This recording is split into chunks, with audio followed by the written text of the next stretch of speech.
golpe de Estado 1. ¿Por cuántos delitos? Vamos a ir a ver la nota de contexto para entender sobre qué vamos a profundizar esta noche en A mí no me nadie de Mentes Políticas. Vamos con la nota, por favor.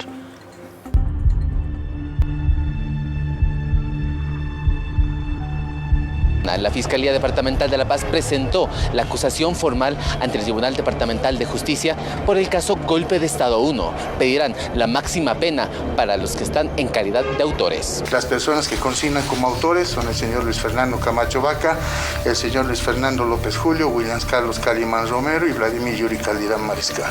Las otras personas están en calidad de cómplices del delito de terrorismo: Marco Antonio Pumari Arriaga, Yanine Áñez Chávez, así como los señores Jorge Hermes Fernández Toranzo y Sergio Carlos Orellana Centelles. Para los que están en calidad de autor se va a pedir la pena máxima de 20 años. Entre las pruebas más importantes que habló el fiscal encargado del caso, señaló movimientos económicos sospechosos del gobernador Luis Fernando Camacho, además de llamadas telefónicas. Son 133 pruebas documentales y 131 testificales las que se han ofrecido en el pliego acusatorio. Entre las más relevantes están justamente los extractos bancarios a través de los cuales se ha podido acreditar que se ha movido por parte del señor Luis Fernando Camacho Vaca en su condición de presidente del Comité Cívico por Santa Cruz, entre 300 a 400 mil bolivianos, más o menos un aproximado que se tiene de acuerdo a los datos conforme a los extractos bancarios. Existe, por ejemplo, un informe técnico de cruce de llamadas de los acusados donde se ha podido establecer que desde el mes de octubre ya el señor Luis Fernando Camacho Vaca, a través del señor Fernando López Julio, tenía contacto con el señor Calimán y otros funcionarios militares. Este 28 de diciembre, Luis Fernando Camacho estaría ya un año de detención preventiva en el penal de Chonchocoro. Está acusado por el delito de terrorismo en el caso Golpe de Estado 1.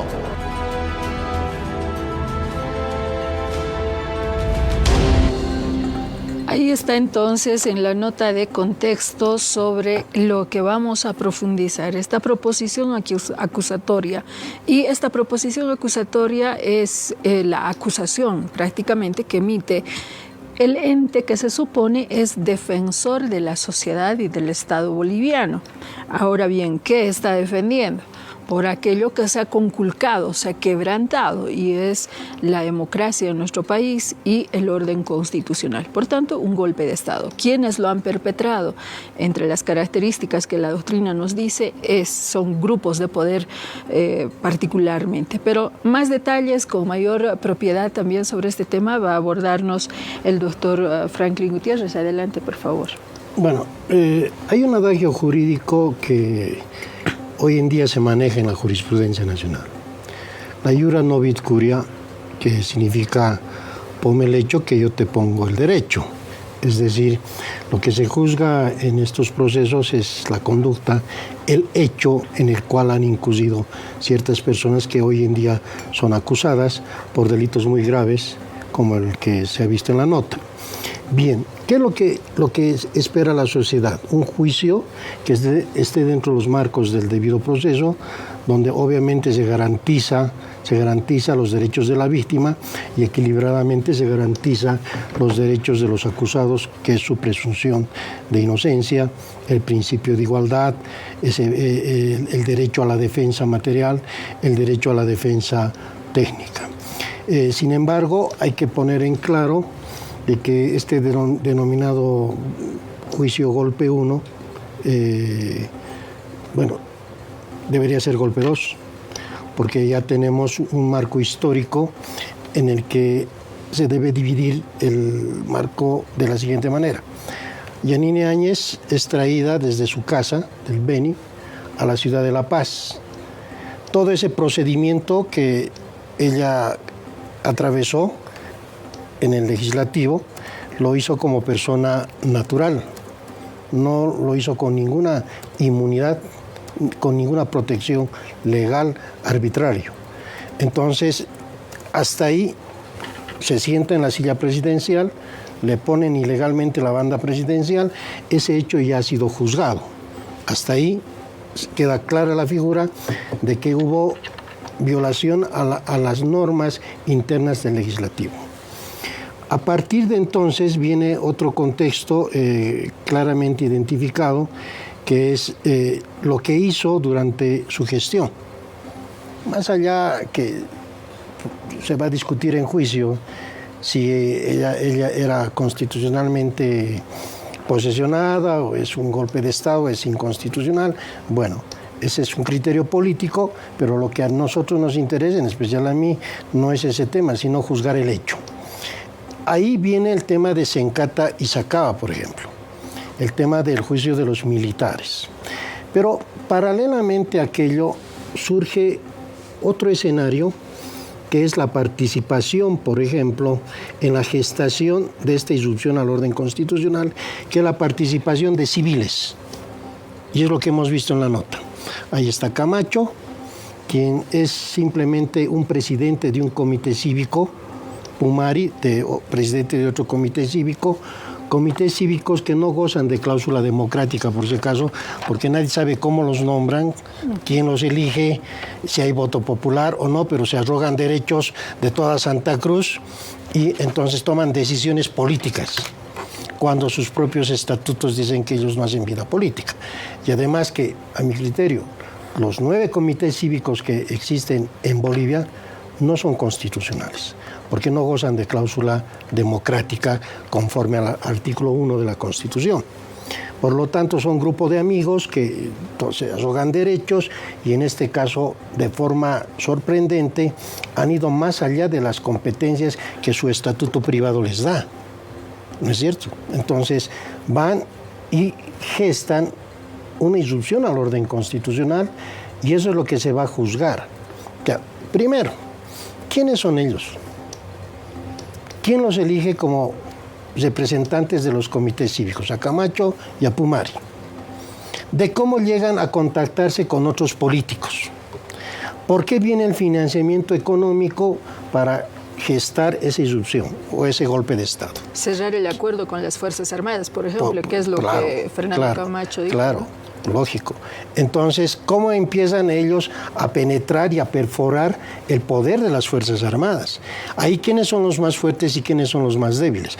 Lógicamente, los más débiles van a ser, en lo político, los militares, que en el juicio se tiene que establecer quiénes recibieron dinero y por qué se doblegaron a este mandato arbitrario de los comités cívicos. Y además haber quebrantado su mandato constitucional de no deliberar políticamente, porque en los hechos esa acción se traduciría en eso, ¿no? Por supuesto, acá no hay pretextos de que ellos han tenido que romper ese mandato constitucional, de que ellos no hacen política, no deliberan, no hay pretexto alguno. Doctor, aquí ha habido opiniones privadas. Yo quería también apuntar un tema y quisiera también la opinión al respecto de Santos, es cuánto peso ha tenido la autoculpabilización, si se quiere, de 2 exministros de Yanine Áñez y 4 militares, ¿no? Ellos han pedido juicios abreviados. ¿Cuánto peso ha tenido para esta proposición acusatoria, más bien esta acusación que se ha formulado, y también en la sentencia que ya se dio en contra de Yanine Áñez, que tiene 10 años de cárcel, ¿no? Bueno, los procesos abreviados son procedimientos establecidos en la ley 1970. En la fase investigativa, ¿a quién le beneficia un proceso abreviado?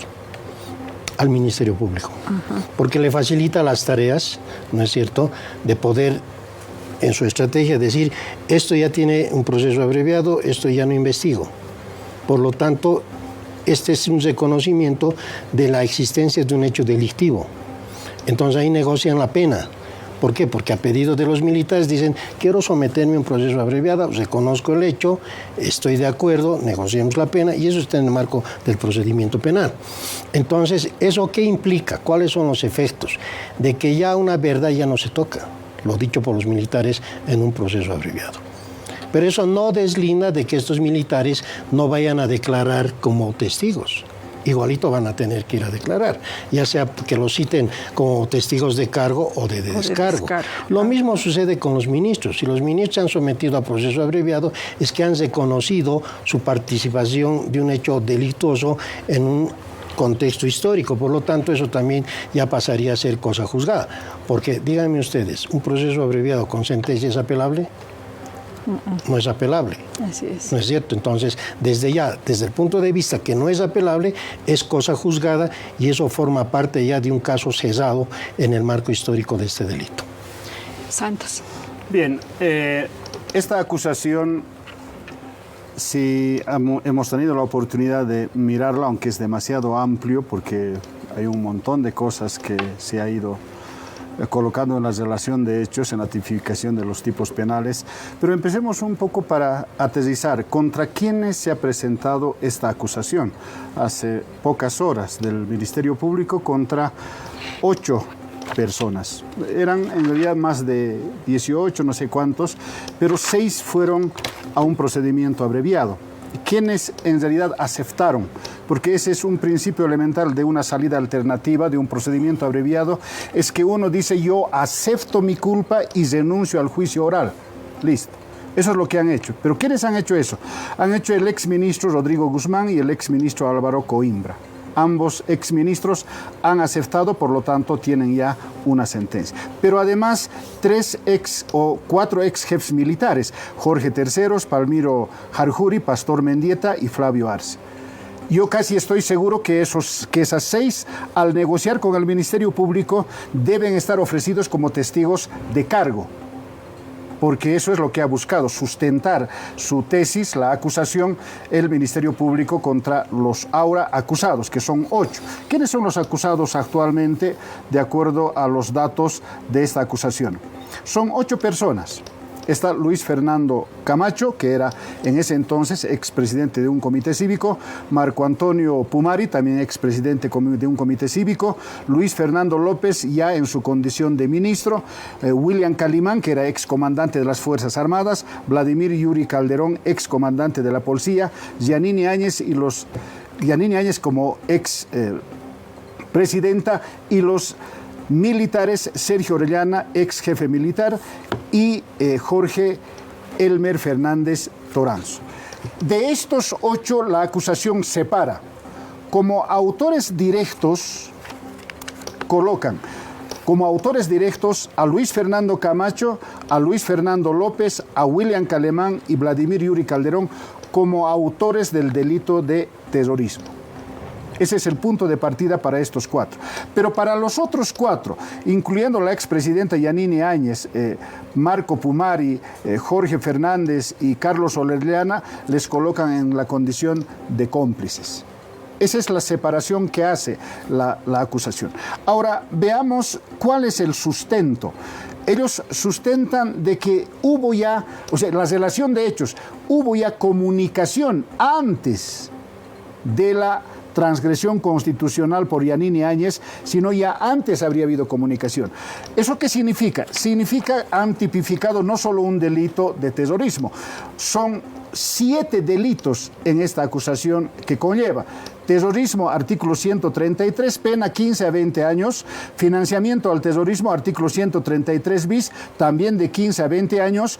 Delito de cohecho activo, 158, que se sanciona conforme al 145, de 3 a 8 años. Seducción de tropas, artículo 127, que es el 50% de la pena que se está acusando, que sería el máximo 20. 10, instigación pública a delinquir, artículo 130, sería de 3 meses a 2 años. Asociación delictuosa, artículo 132, de 1 mes a 1 año. Y uso indebido de bienes y servicios públicos, de 3 a 8 años. Por lo tanto, el delito mayor en esta acusación es terrorismo y financiamiento al terrorismo. Por ahí tocaría también inclusive hasta cohecho activo, hasta seducción de tropas. Lo demás posiblemente no va a tener mucha incidencia en la medida que seguramente la defensa técnica podrá asumir. Pero ¿qué preocupa de esto? De esto preocupa el argumento que siempre se ha sostenido, que este es un golpe de Estado. Yo he sostenido que este tema tiene que ver con una transgresión constitucional, porque si no invalidaría al propio poder constituido de hoy. Hay una transgresión constitucional, pero con un parlamento de 2/3.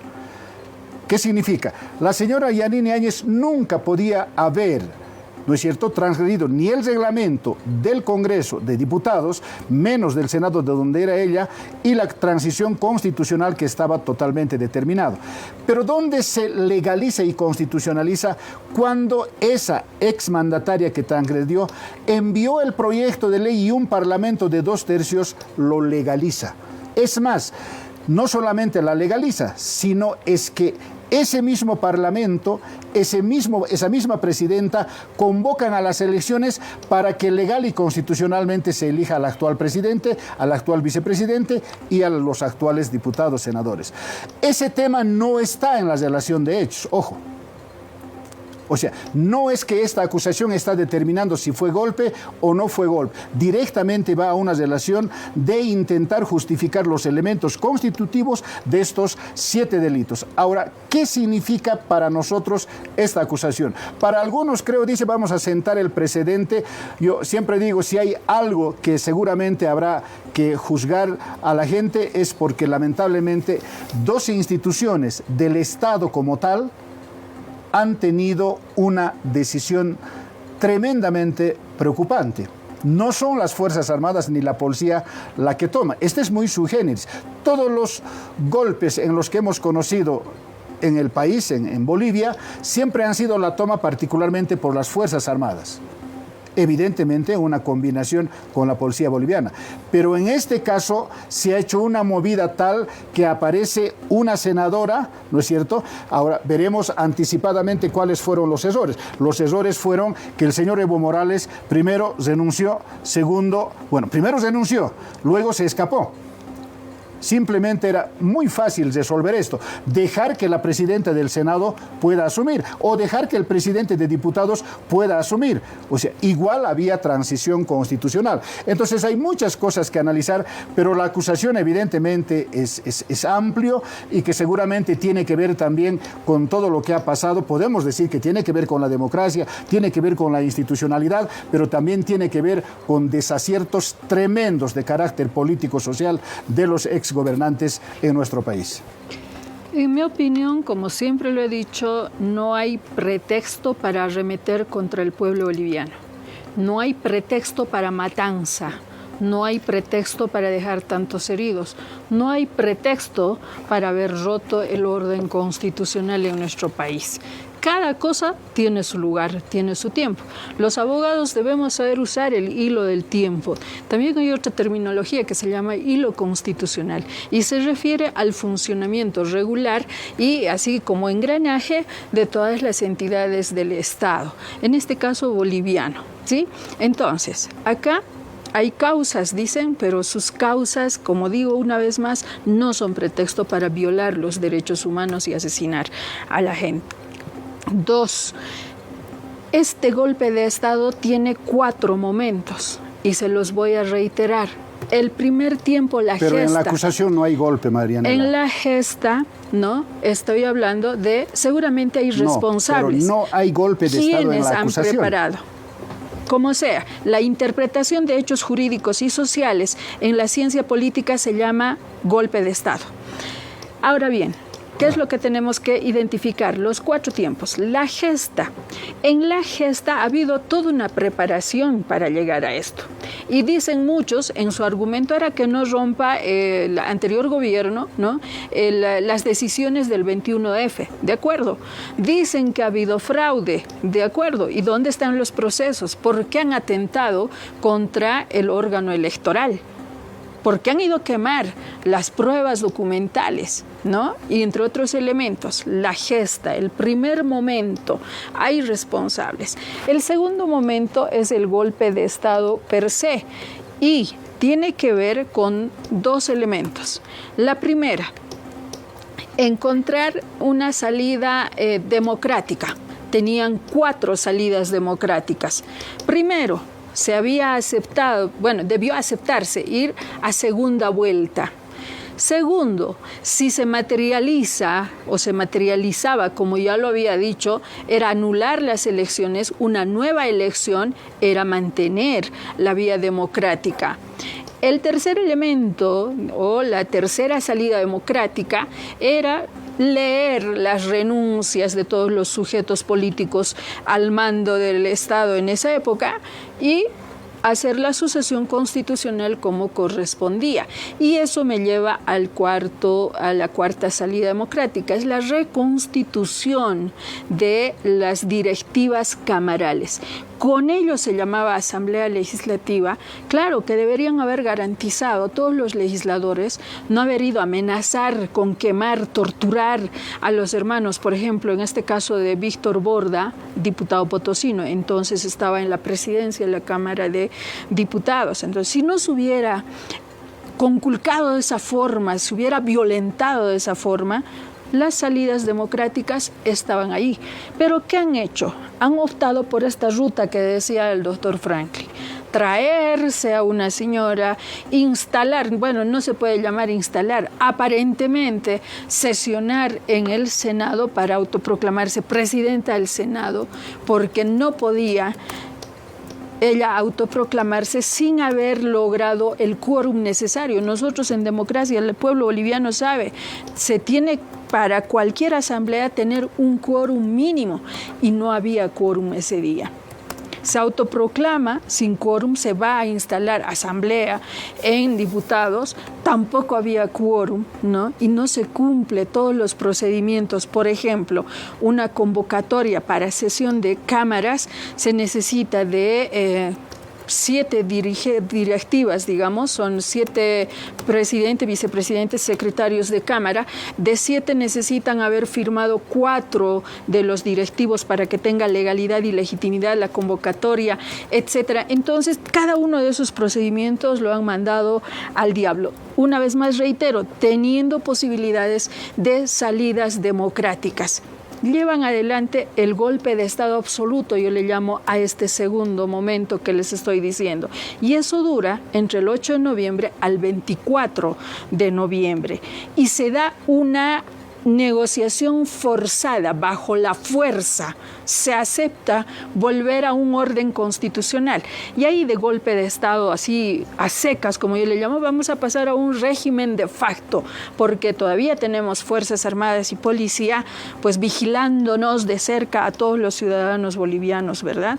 Entonces se va a dar así. Y se empieza la legalización del régimen de facto, desde el 24 de noviembre hasta el 15 de enero, en que sale la Declaración Constitucional 001 del 2020, el 15 de enero. A partir del 15 de enero se constitucionaliza un régimen de facto. Y como dice esa declaración, el Tribunal Constitucional no entra en el fondo del asunto y solamente se limita a ver que estén los 4 órganos funcionando. No dice si constitucionalmente elegidos o no. Dice deben estar funcionando porque el aparato ejecutivo, y cuando hay un golpe de Estado es lo primero que asaltan, el Ejecutivo, ¿sí? Con los golpes institucionales, golpes blandos, golpes militares, cualquiera que sea, golpe de Estado.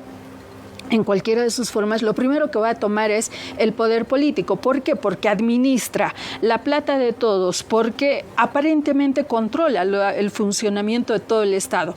Por eso van a dar el golpe al órgano ejecutivo. Y por eso la Declaración Constitucional dice que debe velar por el funcionamiento de los 4 órganos del Estado. Ahora, conceptualmente hablando, jurídica y desde la ciencia política, si bien nuestra Constitución y el Código Penal no establece golpe de Estado como delito, en los hechos es un golpe de Estado, por la naturaleza en que se ha expresado, las víctimas que ha cobrado. Ahora, mi crítica al Ministerio Público, ¿por qué de última hora? Espero que no esté formulado y hay que revisar con puntos y comas. Si ahora ustedes están haciendo su proposición acusatoria, de acuerdo, vamos a hacer auditorías igual. La ciudadanía no se va a olvidar de esto. Auditorías jurídicas, para que no se caiga este proceso, porque ya Santos analizaba, ¿no? Y decía, aquí hay delitos leves de 1 o 2 años, van a negociar, no tiene cárcel, ¿no? Entonces, ¿de qué justicia o de darle certeza a esas víctimas estamos hablando? La justicia seguirá en interrogantes, vamos a seguir permitiendo ese tema Entonces nosotros, por eso siempre apelo a la conciencia boliviana, y esa conciencia boliviana tiene que hacernos saber quién es quién, qué rol juega en nuestro país y cómo nos tratan. No hay que olvidar, porque al año que se vienen elección de fiscales general, se viene, y me imagino, ojalá nos garanticen elecciones judiciales, porque es nuestro derecho democrático como pueblo boliviano. Lo dejo así en interrogación, aquí en A mí no me nadie de Mentes Políticas, en esta primera parte. Nos vamos a ir a una breve pausa, no sin antes invitarle a que interactúe con nosotros a través de las redes sociales. Emita su opinión, pero con argumentos. De eso se trata, construir un Estado plurinacional en el que el hacer política, en el que emitir una opinión tenga argumentación. Ya volvemos, no se mueva, por favor.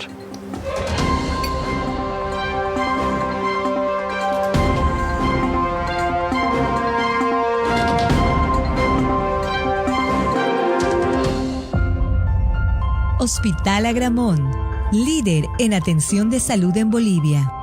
Eficiencia, profesionalismo, calidad, calidez y cordialidad son valores que compartimos en cada uno de nuestros servicios.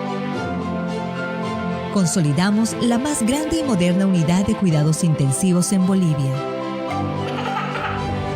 Hospital Agramón, más de 25 años, líder en atención de salud en Bolivia. Alexander Palace Hotel, las 3 estrellas más altas del mundo, ofrece habitaciones confortables,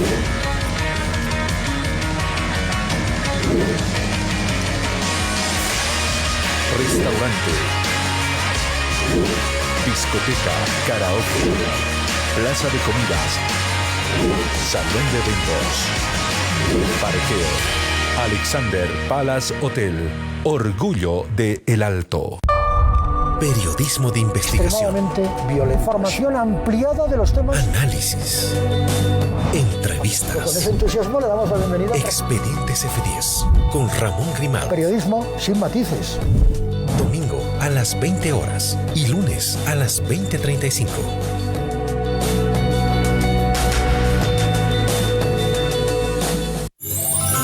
Estás viendo.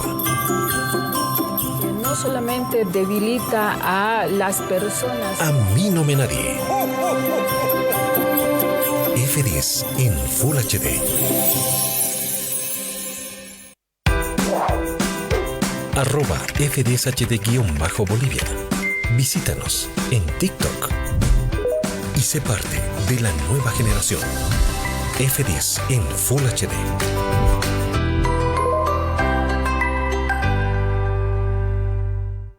Pasión,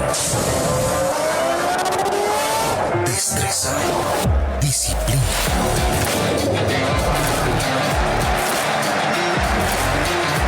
Todo el acontecer deportivo junto a Jorge Burgó. Es el programa donde a usted y Daniel Suazo. Sí, le tiramos pelota. Lunes a viernes a las 14 horas y por las noches de lunes a jueves a las 22:30 y su programa especial los viernes a las 20:35. F10 Deportes.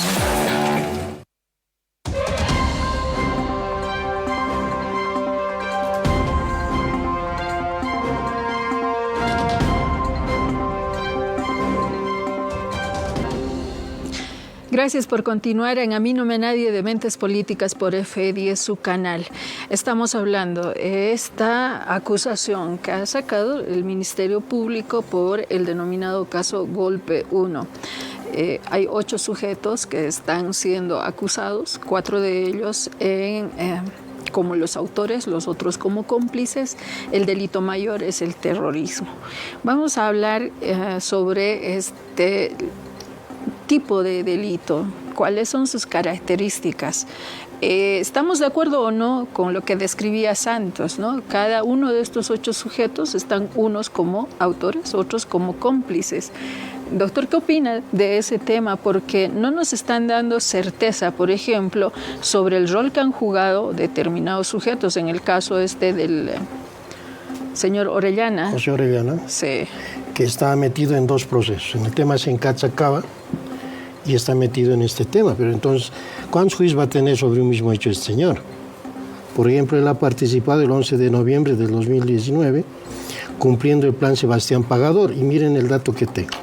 Entraron a Sencata, ya, 12 oficiales, 4 patrullas, y metieron más de 10.000 cartuchos de guerra. El 19 de noviembre hacen una reunión por Zoom a la cabeza de Fernández como ministro de Defensa, con el ministro de Gobierno y todos los comandantes, y se puede evidenciar que toman Sencata y con tantas municiones nunca se rompió la cadena de mando. Las balas salieron de adentro de Sencata hacia los civiles y ahí está metido este señor José Orellana. Entonces, en este caso, por terrorismo va a estar, en el caso Sencata se acaba, lo pueden volver a procesar, no va a aplicar no bis in idem. O sea, yo no entiendo el marco histórico, cómo están clasificando de un caso a otro caso y donde un sujeto está metido en uno, en el otro también.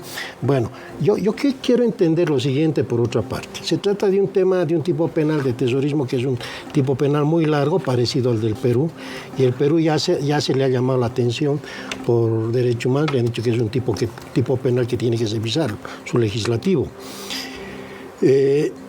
¿Puede haber proceso abreviado en terrorismo si son delitos transnacionales? ¿Puede haber proceso abreviado? Primera pregunta. O sea, yo creo que para una justicia transparente, cierta, donde ha habido muertos, donde se ha afectado el orden constitucional, para mí no debería existir un proceso abreviado. Por el carácter de lesa humanidad. Claro, porque el proceso abreviado termina con sentencia, lógico. Negó tu pena mínima, se acabó. Pero no, ¿le estás haciendo justicia al pueblo boliviano como debe ser? No. Entonces, para mí no debería haber tal vez lo manejen como estrategia para decir, no, pues es que lo vamos a analizar. En el CIADI, ¿saben qué han dicho de los procesos abreviados? ¿Qué han dicho? En el juicio de Quiborax, por ejemplo, el CIADI ha dicho que esos procesos abreviados no son derechos humanos y no son constitucionales a la larga, porque son utilizados para chantajear. Para extorsionar. Entonces, los tribunales internacionales ni toman para nada en cuenta como antecedente ni como elemento probatorio las sentencias en procesos abreviados. Entonces, vean ustedes, ese es el pensamiento del CIADI. Ahora bien, la clasificación que ha hecho el Ministerio Público en autores directos y cómplices no es definitivo, porque aquí va a venir la participación de las víctimas, que tienen que ingresar y seguramente van a presentar su propia acusación particular. Entonces, la acusación fiscal es una teoría unilateral. Falta la acusación particular de las víctimas, que en muchos casos, como en este, es más contundente que el de la Fiscalía, ¿no? Porque el que debería ser más contundente es el del Ministerio Público. Pero yo he visto en muchos casos que es la acusación particular la más solvente, la que más engrana en los hechos. Por lo tanto, la acusación fiscal no es una verdad absoluta. Y yo creo que el mejor escenario va a ser cómo el fiscal que asuma este caso bajo principio de realidad, cómo lleve adelante el desfile probatorio, el argumento del caso, cómo defienda su tesis y cómo introduzca la prueba testifical. Yo creo que va a ser importante aquello y considero de que esta acusación debe ser reforzada y debe ser aclarada, porque desde ya el señor José Orellana, que está en Sencata, va a incidentar esta acusación seguramente. Y los demás también, por falta de fundamentación y por incumplimiento al 341, inciso 2. Por eso a mí no me nadie, como dicen, no, con esta acusación van a decir. Bien. A mí no me nadie, dice Santos. A ver, dices. Yo estaba revisando qué salida alternativa negocia el Ministerio Público con exministros y 4 jefes militares. Los héroes salen de toda la relación de hechos y se van solamente por encubrimiento y asociación delictuosa como autores. Yo creo que es clara la negociación. Estos mismos van a ir como testigos de cargo. Y eso normalmente pasa cuando el Ministerio Público tiene serios problemas en poder configurar los elementos. Por ejemplo, el caso de terrorismo, yo comparto ahí, el 133 es demasiado largo y quisiera leérselos para que un poco entendamos este tipo penal. ¿Qué significa? Miren lo que dice. Así está escrito en este momento en nuestro Código Penal, en la norma sustantiva. Artículo 133, terrorismo, dice: el que formare parte, actuare al servicio o colaborare de cualquier forma con una organización armada destinada a cometer delitos contra la seguridad común, delito contra la vida o delitos contra la integridad corporal, con la finalidad de subvertir el orden constitucional, deponer el gobierno elegido constitucionalmente, mantener en estado de alarma o pánico colectivo a la población o a un sector de ella, será sancionado con presidio de 15 a 20 años, sin perjuicio de la pena que le corresponda si se cometieran tales delitos. O sea, es realmente demasiado amplio para la conducta de cada uno de ellos. Ahora dicen 4 autores. Yo creo que aquí se está preparando algo que posiblemente va a llegar a la nada. ¿Por qué? Porque si nosotros entendemos de estas 8 personas, que además se ha abierto otro caso paralelamente, y la Constitución tiene un principio, creo que lo han dicho acá ya en el programa, nadie puede ser juzgado por los mismos hechos en otro proceso penal. ¿Eso qué va a significar? Va a significar que muchos de ellos, por ejemplo, esta salida alternativa ha sido en base a los mismos hechos que ahora a los que se acusa como autores o como cómplices. No ha sido otra relación de hechos, la imputación ha sido para todos. Entonces han sido las mismas relación de hechos.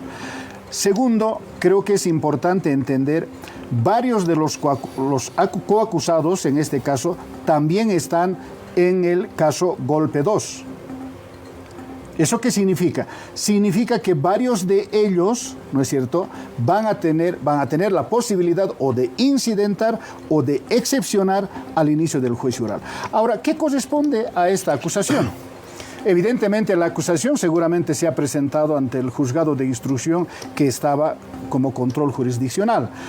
A partir de eso, el juzgado de control jurisdiccional, si ha tenido tiempo, ha debido sortear y debe estar en este momento o en un juzgado de sentencia o en tribunal de sentencia en este momento. Hay todavía un largo trámite y conociendo que son muchos, esto va a tomar todavía casi hasta medio año. ¿Por qué? Porque van a tener que primero obligar que el Ministerio Público materialmente presente todas sus pruebas. Ellos dicen que tienen más de 133 pruebas y tienen más de 130 testigos el Ministerio Público. Los testigos serán ofrecidos, pero la prueba tiene que ser física y materialmente presentada ante el juzgado de sentencia o tribunal de sentencia. Una vez que se presente aquello del Ministerio Público, el juez competente para esta causa, antes de entrar al juicio, antes de dictar el auto de apertura de juicio, lo que va a hacer es, va a notificar a las víctimas, que son los que van a ser los acusadores particulares. Entiendo que no es uno, son muchos en este caso. ¿Eso qué significa? Significa va a haber, no sé, si 5, si 6, si 7 o 10 o 12, la cantidad de víctimas que hay, vamos a tener acusaciones particulares. Una vez que esta llega, recién se va a volver a notificar a los autores y a los cómplices ahora coacusados. Entonces hay un procedimiento largo. Siempre en proceso penal, ¿qué sucede? Cuando son más de 3 o 4 o 5, los procesos lamentablemente tienden a no concluir con éxito, porque hay varias formas y varias maneras precisamente de esquivarle el procedimiento, etcétera, etcétera, retrasar los plazos, suspender audiencias. Entonces, yo creo que ahorita estamos frente a una acusación, sí, creo más o menos como justificando el trabajo del Ministerio Público, pero no tanto mirando con efectividad en la estrategia. En el fondo, hay 2 casos separados por los mismos hechos, hay un grupo de 6 que ya están con sentencia y que seguramente eso evidentemente es una debilidad para que esto pueda llegar a buen recaudo. Estamos hablando de un hecho de la acusación. En relación al golpe de Estado, en absoluto.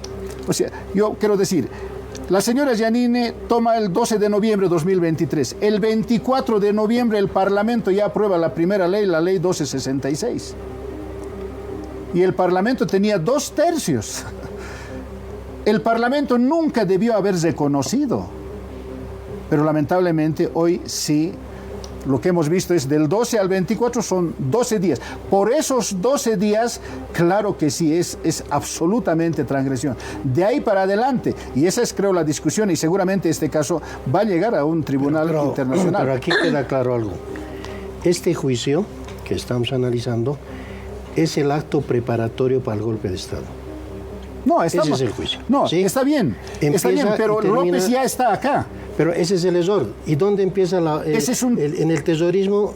¿Dónde Camacho ingresa con el movimiento armado? Claro, pero lo colocan como exministro a Fernando López. Claro. Entonces, si fuera como tú dices, no tendría que ser como exministro. Tendría que ser como una persona particular, ni siquiera como dirigente. Ni siquiera como dirigente. Para cumplir con el elemento constitutivo de terrorismo. Claro, por eso. Yo creo que ahorita va a haber problemas porque no está bien la sustentación, la relación de hechos, ni la configuración de los elementos del terrorismo.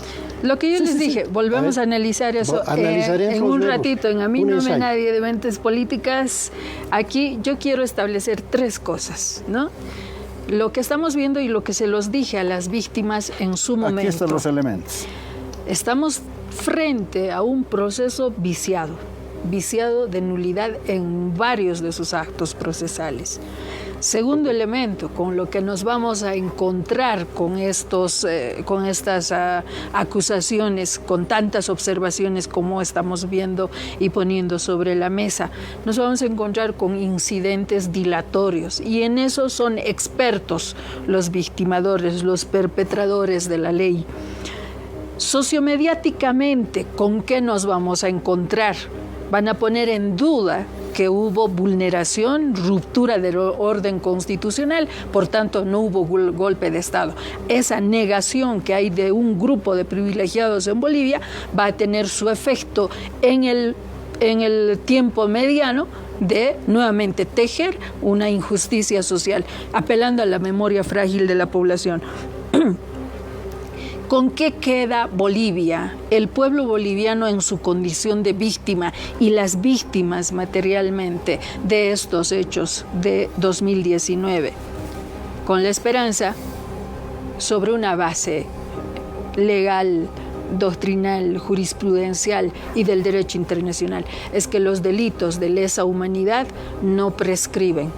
Agotaremos esta instancia interna en Bolivia y seguramente estaremos esperando en la vía internacional. Ya la CIDH se está saturando también con varios casos, pero lo cierto es que nosotros no tenemos que olvidar de nuestra memoria a cada uno de esos sujetos que han sido los autores para haber quebrantado el orden constitucional en nuestro país, haber dado el golpe de Estado, haber golpeado la vocación democrática de nuestro país. Enseguida vamos a volver. ¿Cuál es el daño más fuerte? El daño más fuerte. El daño más fuerte. En este caso, el cometer delito contra un orden constitucional o hacer una mala acusación. Como sea, aquí voy a plantear la cuarta idea. ¿Una mala acusación? La cuarta idea, y es a lo que Bolivia todavía no ha entrado. Hasta ahora no he visto que el Estado haya implantado una acción de reversión contra todos aquellos que administran estos procesos. Esa acción de reversión es cuando hacen estos malos actos, vuelven a revictimizar a la víctima, tienen que pagar los daños. La mejor forma de analizar estos casos es que yo me vuelva abogado del diablo. A mí no me nadie y empiezo a desglosar la conducta de cada uno con el tipo penal como está haciendo Sánchez. De acuerdo. Y van a ver que se desploma. Vamos a ir a una pequeña pausita, ¿no? Y ya volvemos en A mí no me nadie. Veremos de hacer estos apuntes y la tipificación de cada uno de los elementos que hacen a estos delitos que están formulando, de los del Ministerio Público.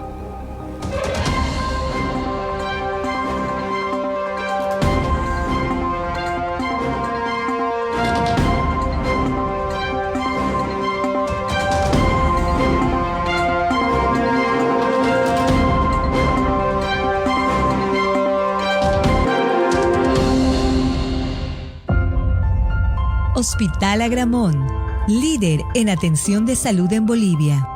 Eficiencia, profesionalismo, calidad, calidez y cordialidad son valores que compartimos en cada uno de nuestros servicios. consolidamos la más grande y moderna unidad de cuidados intensivos en Bolivia. Hospital Agramón, más de 25 años, líder en atención de salud en Bolivia. Buenas tardes, doña Dulcina. Tanto tiempo le estoy esperando, tiene que desocupar ya. Doña Clementina, ¿no sabes dónde hay un cuartito? La dueña de la casa nos está botando urgente. Pero ya deberías tener tu terreno, pues, con la empresa San Francisco. Pues llevo si quieren. ¿En serio? San Francisco. Nuevos terrenos a la venta. Adquiérelo a crédito y al contado. Con excelentes ubicaciones. Totalmente urbanizado. Con papeles al día. San Francisco. Más de 20 años de experiencia en ventas. @F10HD_boliviano. Visítanos en Instagram y sé parte de la nueva generación. F10 en Full HD.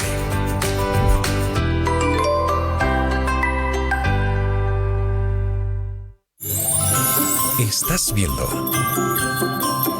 No solamente debilita a las personas. A mí no me nadie. F10 en Full HD. Dedicados a llevarte el contenido informativo de la coyuntura actual.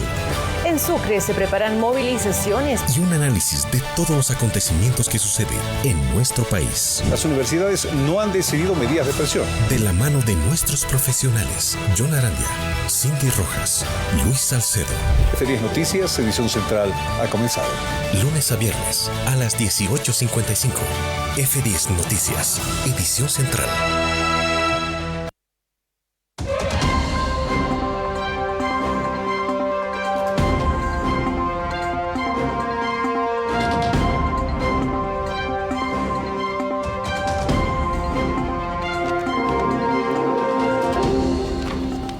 Es 27 de diciembre y estamos en A mí no me nadie de Mentes Políticas a través de F10. Usted está con nosotros como siempre interactuando ahí en las redes sociales. Vamos a ir a conocer cuáles son los resultados de esta interacción. Entre tanto, vamos a entrar a la fase conclusiva, pero argumentativa, para tener más detalles de lo que debemos hacer seguimiento como población boliviana. Cada vez que yo digo, podemos hacer otra forma de política, necesitamos tener más conciencia sobre lo que acontece en nuestro país para que no se repitan los hechos y nos sigan haciendo víctimas a el pueblo boliviano. Todas y todos tenemos esa gran responsabilidad. Vamos a continuar en esta última parte con el doctor Franklin Gutiérrez. Por favor, tenía elementos que apuntar acerca del tipo penal que les han endilgado a los responsables de la primera parte. Yo estoy revisando el 133 bis, financiamiento del terrorismo. No lo veo muy difícil esto para poder probar en juicio. No basta revisar los medios de comunicación de esos Habría años. Que ver, mire, fácil. Doctor, a mí me preocupa que, y se los comparto, ¿no? El Ministerio Público, que ha tenido desde el 2019 a la fecha más de 3 años, dice que solo tiene 133 pruebas documentales. Dice que solo tiene 131 testigos. ¿Acaso más de 11 millones de bolivianos no hemos visto la transmisión en vivo y directo de Unitel, el golpe de Estado transmitido en HD digital de paso? ¿No? ¿Acaso no vemos tantos testigos? Ya, digamos, me vas a decir, sí, podría dilatar lo mismo. Pero también saber, ¿dónde está el informe del GIEI, por ejemplo? No está citado en lo que yo he leído, a menos que... Es que este es acto preparatorio al golpe. Eso quiero que entiendan. Es decir, el financiamiento para el golpe, o sea, entonces, que se entiende por terrorismo. Ahora, este acto preparatorio para el golpe entran más privados que militares, pero acá lo meten a un militar, o a 2, ya. Ahora, lógicamente, si esta acusación no tiene un buen sostenimiento jurídico y una buena tipicidad, yo me pregunto, si va a entrar al juicio el Ministerio de Justicia y el Ministerio de Gobierno, tendrían que incidentar esta acusación para que el Ministerio Público la repita y la modifique. Corrija. La corrija. Y le van a dar 3 días seguramente para que corrija, porque de lo contrario, la base de un auto de apertura, ¿cuál es? la acusación fiscal. Exacto. Sobre otra cosa Ahora, la acusación particular puede diferir, pero la principal es la acusación fiscal. Claro. O sea, yo no quisiera estar en los zapatos de los fiscales que van a llevar adelante este juicio, porque se les viene un tormento. ¿Con si no llevan qué bien. elementos tendría que fortalecerse esta proposición? Para mí eso, primero, fundamentar bien, ¿no es cierto?, los tipos penales, justificar, y el grado de autoría, ¿no?, y complicidad, fundamentarla. ¿A qué se debe la complicidad? ¿Por qué son cómplices? Eso no está bien desarrollado. Claro, nos dirán, pero eso se va a demostrar en el desarrollo del juicio. Pero lógicamente, eso se tiene que demostrar. Pero desde un inicio, la acusación fiscal tiene que estar de acuerdo a la realidad de los hechos, bien tipificada, ¿no? Por lo tanto, esta acusación va a tener serios inconvenientes, no solamente por la parte que es acusada. Seguramente el Ministerio de Justicia, el Ministerio de Gobierno las van a observar y van a incidentar para que vuelva a repetirse esta acusación.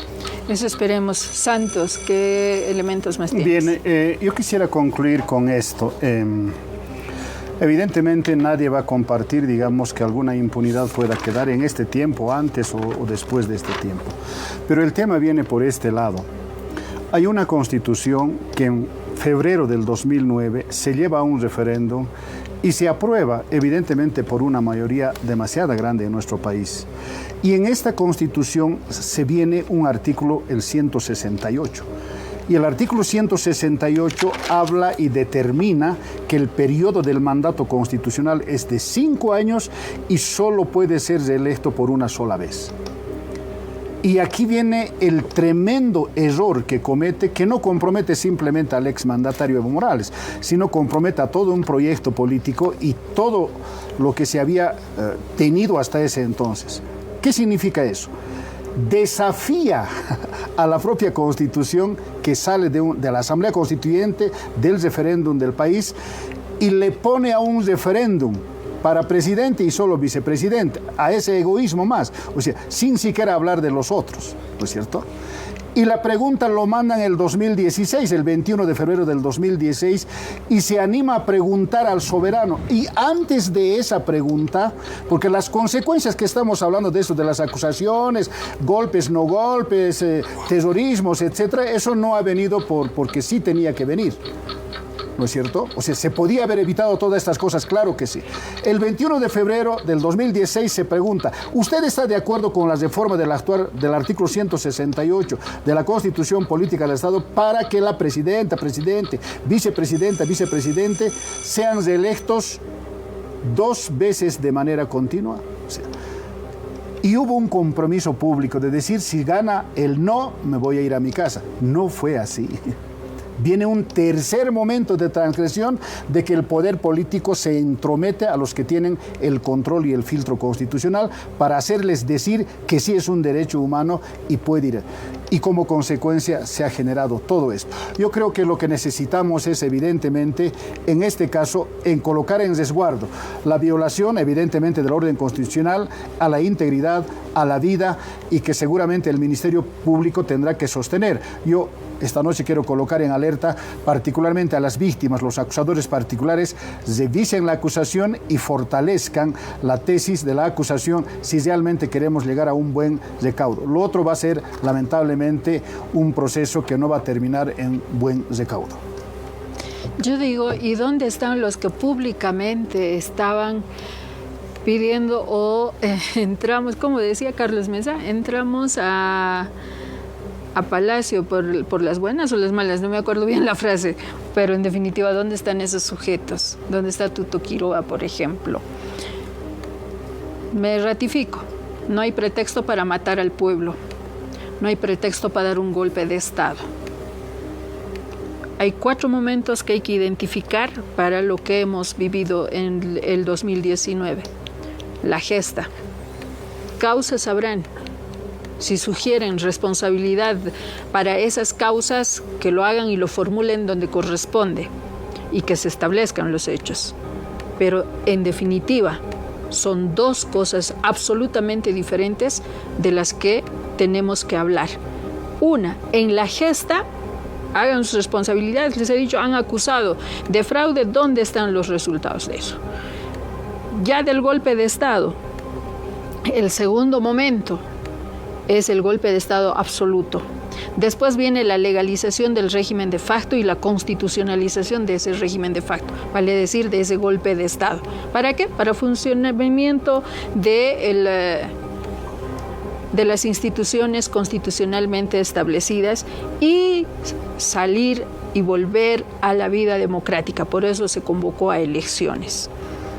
No, por tanto, el gobierno actual no es inválido de ninguna manera, como vienen a sugerir aquí. Es constitucional por ese proceso que estamos identificando, esos 4 tiempos. Pero promulga La Yanine pregunta Áñez. estoy diciendo que se le ha tenido que legalizar. Se le ha legalizado por la fuerza. Es por eso ¿Qué ibas a hacer si tenías a las Fuerzas Armadas Era fácil, y policía? Pues Parlamento de 2/3 no reconocer a esa mandataria, punto. Vos has estado con seguridad ¿No? cuando has sido legislador. Pero claro, a ver, hay que preguntar cómo nuestras hermanas de pollera les hacían sacar sus polleras. ¿Cómo no es a ver si les dejaban entrar. Pero si ya estaban reunidos. Ya estaba pues todo ahí.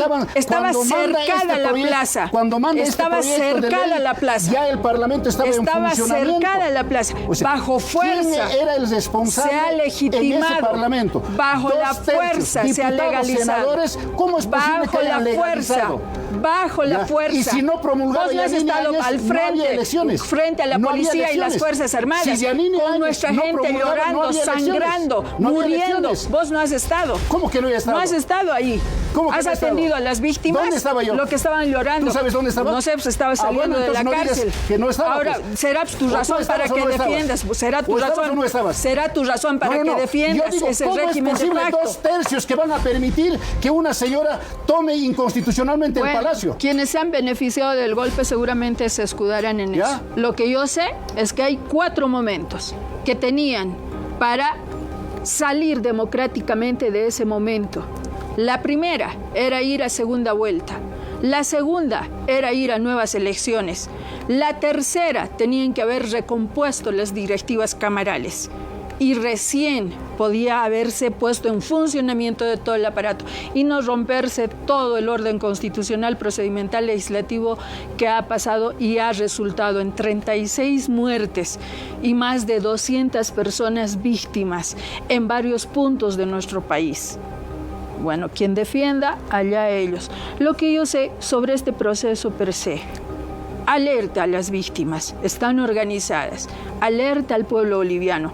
Estamos frente a un proceso judicial viciado y que vamos a ver las artimañas, las chicanas a las que están acostumbrados los abogados defensores de los victimadores. Sociomediáticamente estamos ante el riesgo de que nos vayan a convencer de que no fue golpe de Estado. Hay que estar alerta para no perder la memoria. Y hay que prepararnos para que, si estos delitos no prescriben, si vamos a un tribunal internacional, no sé cuánto vaya a durar, no les voy a augurar que va a ser 1 año, 2 años, hay que empezar a sentar precedente y sentar una base sobre una acción de reversión en contra de todos los que van a administrar este proceso.